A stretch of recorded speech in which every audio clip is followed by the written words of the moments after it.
بسم الله الرحمن الرحیم د کلاس فرست ایئر بایولوژي چپټر نمبر 9 ډایورسټي امنګ انیملز هغه موږ شروع کړو په هغې کې نن زموږ سره په ګریډ بایلیټریا کې یو ټاپک دی چې هغه د پایلم پلیټي هیلمنتس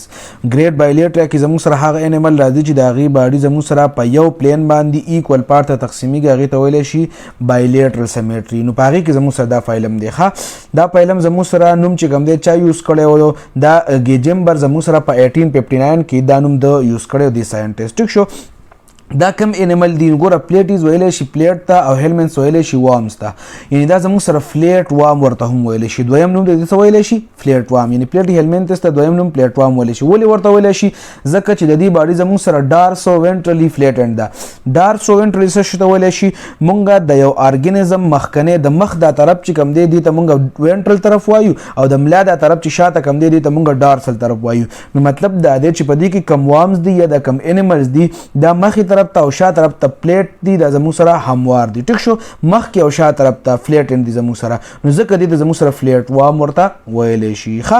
په دې پلیټي هیلمنټس کې زموږ سره دا ډایورس ګروپ دی یعنې ډېر غټ ګروپ دی د 15,000 پورې زموږ سره سپیشیز په دې کې موجود دي سایز د دې څومره دی څه پکې زموږ سره یو څو ملي میټر دي لکه فلینیریا چې کوم دی دا 10 ملي میټر د دې زموږ سره هغه لینت دی او څه پکې زموږ سره د پوټونو پورې اوږده دي یعنې مثال په طور ټیفوام چې کوم دی زموږ سره د 16 فوټ نه واخله یا 15 میټره پورې دومره چې کوم دی هغه زموږ سره دی څه شی دی هغه لینت دی نو څه پکې زموږ سره په ملي میټرز کې د زموږ سره په فیټ کې د زموږ سره دومره د دې زموږ سره هغه سایز دی ټیک شو اوس دا انیملز چې کوم دي دا زموږ سره د دې هیبیټیټ څه شی دی نو دوی زموږ سره په لینډ باندې وي او په واټر باندې وي په اوبو کې د زموږ سره په عام ځمکه باندې هم پاتې کېږي ټیک شو باډیوال د دې څه شی دی دا ټریپلوبلاستیک دی ټریپلوبلاستیک دا مطلب دی چې د دې په باډۍ کې به زموږ سره 3 لیئرز موجود وي اکټوډرم میزوډرم او انډوډرم چې دغه 3 لیئرز پکې زموږ سره موجود وي کنه دې ته ټریپلوبلاستیک ویلی شي نو دا زموږ سره ټریپلوبلاستیک انیمل دی بله خبره دا ایز ایسیلومیټ دی زموږ سره ګوره چې کم ارګانیزم یعنی کم انیمل د هغې په باډۍ کې زموږ سره ټرو کیویټي موجود وي که نه هغې ته ویلی شي سیلومیټ او چې کیویټي پکې پالس موجود وي هغې ته سیډیو سیلومیټ ویلی شي خو چې کیویټي پکې نه موجود نو هغې ته بیا ایس سیلومیټس ویلی شي نو دا هغه انیمل دی چې د دې په باډۍ کې زموږ سره سیلوم یعنی کیویټي پکې نشته دی باډي کیویټي چې باډي کیویټي پکې نشته نو دې ته ایس سیلومیټ ورته ویلی شي ټیک شو او دا خبره خو ما تاسو ته وکړه چې بایلیټرل سیمیټري دی باډي په یو پلین باندې زموږ سره دا زموږ سره مثال په طور یو باډي ده که نه چې دا زموږ سره په یو پلین باندې 2 ایکوال پارټ ته تقسیمیږي دا زموږ سره بایلیټرل سیمیټري دی بله خبره زموږ سره دا ده که نه چې په دې کې زموږ سره کیوټیکل موجود دی چې کله زموږ سره دا په فری لیوینګ پام کې نه پیراسایټک حالت کې نه دی په فری لیوینګ حالت کې وي نو د دې د باډۍ زموږ سره چې کوم دی هغه سیلیټډ وي د پاسه پیسیلیم موجود وي خو چې کله پیراسایټک حالت کې وي نو سیلیا به د دې د باډۍ د پاسه نه موجود خو یو تک کوټ په زموږ سره موجود دی د کیوټیکل او هغه به د پروټیکشن لپاره وي د دې لپاره چې کوم دی پروټیکشن ورکړي یعنی د چې کله زموږ سره په فری حالت کې وي نو کیوټیکل به پې نه موجود سیلیټډ باډي به وي او چې کله زموږ سره په فری حالت کې نه وي په پیراسایټک حالت کې وي پیراسایټک دا مطلب دی چې په بل ارګانیزم ته زموږ سره د هغې نه خوراک حاصلي هغه ته بیماري ولړي هلته کې اوسېږي دغه زموږ سره پیراسایټک حالت دی نو په پیراسایټک حالت کې به د دې باډۍ پاسه سیلیا نه وي بلکې کیوټیکل به موجود وي او دغه کیوټیکل چې کوم دی یو لیر به د پاسه موجود وي او هغه بدیله پروټیکشن ورکړي ښه بل خصوصیت چې کوم دی د زموږ سره دا دی چې دا سولیټري دی مطلب دا دی چې دا په کالونو کې نه اوسېږي زموږ سره دوی جدا جدا ځان ځان له اوسېږي ښه بله خبره دا ده چې په دې کې سیګمنټیشن کېږي نو سیګمنټیشن چې کوم دی زموږ سره کېږي سیګمنټیشن دې ته ویلی شي چې باډي سیګمنټ ته تقسیم شوي نو چې کوم پلینیریا ده که نه یو اگزامپل د دې څه شي دی هغه پلینیریا ده هغه انسیګمنټډ دی د هغې باډي زموږ سره سیګمنټ نه ده تقسیم شوي او چې کوم ټیفارم دی هغه زموږ سره څه دي سیګمنټډ دا مطلب دی چې د دې باډي زموږ سره داسې سیګمنټ ته تقسیم شوی سیګمنټ ته نو دې ته ویلی شي سیګمنټډ ټیفارم چې کوم دی دا زموږ سره د دې سیګمنټډ باډي ده او فلینیریا چې کوم دی هغه زموږ سره هغه انسیګمنټډ ده هغه سیګمنټ ته نه ده تقسیم شوی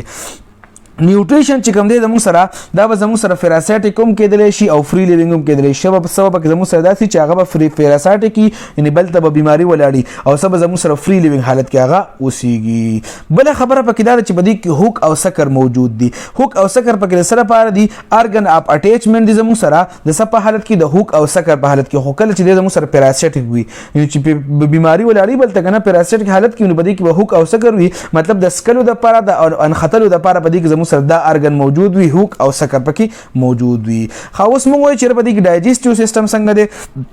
نو ډایجسټیو سیستم په دې کې سیک لایک دی. سیک لایک ډایجسټیو هغه سیستم دی چې باغی زموږ سره صرف ماوت موجود وي او انس پکې نه موجود، یعنی په دغه کې ماوت باندې دی چې کوم دی خوراک انټر کی او په دې باندې بیا ایکسکریټ کی بار دی چې کوم دی هغه خارجي، یعنی زموږ سره انس پکې نه موجود، صرف ماوت پکې موجود وي، یو ټیوب وي باغی باندې چې کوم دی هغه خوراک د نکی او مروباسیم دغه سیک لایک ډایجسټیو سیستم وي. خو دا سیک لایک ډایجسټیو سیستم نه دی، دا په لیور فلوک کې زموږ سره فورلی ډیولپ وي او په ټیپوام کې ود سره زموږ سره دا ډایجسټیو سیستم چې کوم دی دا پکې نه موجود. ایکسکریټری سیستم یعنی ایکسکریشن د څنګه کې نو په دې کې زموږ سره یو خاص قسم سیلز موجود دي، هغه ته فلیم سیلز ویل شي او د فلیم سیلز په ذریعہ باندې د سچل کې خپل ایکسکریشن کې هغه بار ته کوم دي زموږ سره سيزونه هغه خارجي. اوس بل چې کوم په دې کې زموږ سره سیستم دی هغه نروس سیستم دی. نروس سیستم په دې کې څنګه دی؟ په دې کې نروس دی، په دې کې ګینګلیا ده او سنس ارګن دی. پکې د دې په ذریعہ سره د خپل زموږ سره هغه نروس سیستم ګینګلیا مونږ ویل شي کلیکشن اف اگزان ته، او ګینګلیا ویل شي ګینګلیان مطلب کلیکشن اف سیل باډیز، او سنس ارګن زموږ سره مطلب دا چې په کوم باندې سنسز کې هغه پکې زموږ سره موجود دي. دا زموږ سره د څه شي دی؟ دا نروس سیستم دی. ریسپایریټری سیستم په دې کې نشته دی، سرکولیټری سیستم پکې هم نشته دی. لوکوموشن چې کوم دی په فری لیوینګ حالت کې دا موټایل دی یعنی حرکت کی، او په پیراسټ حالت کې چې کوم دی دا نان موټایل دی حرکت نشي کولای، او موټایل یعنی حرکت دی سب په ذریعہ سره کی نو د دې لپاره د پاتې چې کوم سیل یا د داغي په ذریعہ سره یا مسکولر لیر دی د داغي په ذریعہ سره د سچل کې د لوکوموشن کې د حرکت کې، خو لہذا پیراسټ چې کوم دی هغه موشن یا هغه موټایل نه دی هغه حرکت نشي کولای.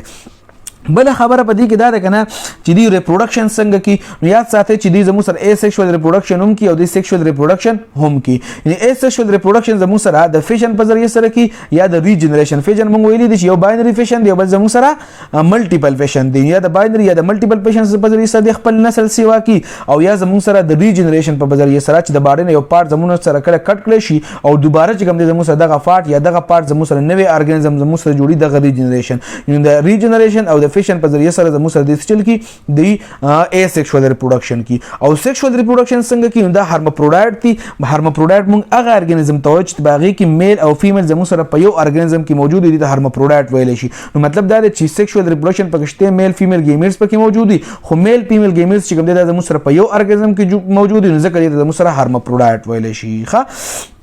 اوس ریجنریشن څه ته ویل شي؟ دا پکې زموږ سره موجود دی. ریجنریشن به زموږ ماته تاسو مخ کې وي چې زموږ سره د باډي نه کله یو پارت کټ کړی شي او دغه پارت دوباره د ځان له جوړي یو پارت جوړي یا د روغه باډي د ځان له جوړي کنه د ریجنریشن ویل شي. نو په پلینیریا کې به زموږ سره ریجنریشن چې کوم دی دا موجود وي، خو په لیور فلوک کې په ټیفوام کې چې کوم دی ځکه دا پیراسایټک دی نو په دې کې به ریجنریشن نه موجود. بل فرټیلایزیشن په دې کې زموږ سره انټرنل فرټیلایزیشن دی، مطلب په باډي کې دنه به زموږ سره میل فیمیل گیمیټس هغه ملاويږي او دا زموږ سره سیلف فرټیلایزیشن هم کېدلی شي او کراس هم کېدلی شي. ډیولپمنٹ چې کوم دی زموږ سره دا ډایرکټ پکیم کېدلی شي. نیفلینیریا ټیپوام چې زموږ سره کوم دی کنه دا ډایرکټ زموږ سره ډیولپمنٹ کینی په دې کې لاروا نه جوړیږي، خو چې کوم لیور فلوک دی نو په هغه کې زموږ سره لاروا جوړیږي، لہذا نو هغه ان ډایرکټ ډیولپمنٹ چې کوم دی هغه زموږ سره کولای شي.